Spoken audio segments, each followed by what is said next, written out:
আমি বাস্তব একটি জলজান্ত প্রমাণ ও উদাহরণ দিচ্ছি।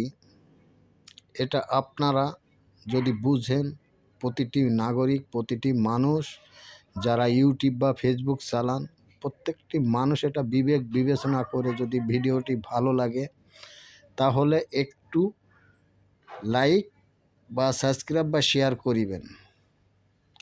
বিষয়টা হলো, একটি ব্যক্তি যখন অর্থশালী থেকে, কোটিপতি থেকে বা মধ্যবিত্ত থেকে সে যখন দরিদ্রের সীমা পৌঁছিয়ে যায়, তখন ওই ব্যক্তি সত্যিকারের কে তাকে ভালোবাসে, কে তার আপনজন, সেটা সে একে একে স্তর বাই স্তরে প্রমাণ পায়। তার কারণ, সে যখন তার আত্মীয় স্বজনের কাছে যাবে, হাত ফিরিয়ে নিবে, মুখ ফিরিয়ে নিবে।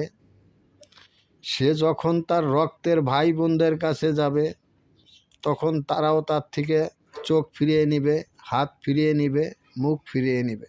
কারণ চিন্তা একটাই, যে ওর সাথে হয়তো কথা বললে ওকে টাকা দিতে হবে বা অর্থ দিতে হবে বা সহযোগিতা করতে হবে, এটাই তো চাবে, তাই না? আসলে বিষয়টা তা নয়।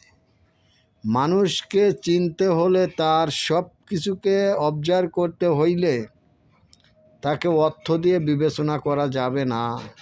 অর্থ শুধু ক্ষণিকের জন্য। মানুষের মনুষ্যত্ব, মানুষটাই সর্বক্ষণের জন্য সবচেয়ে উত্তম। ধন্যবাদ সবাইকে। আমার ভিডিওটি ভালো লাগলে সাবস্ক্রাইব করিবেন ও শেয়ার করিবেন। ধন্যবাদ।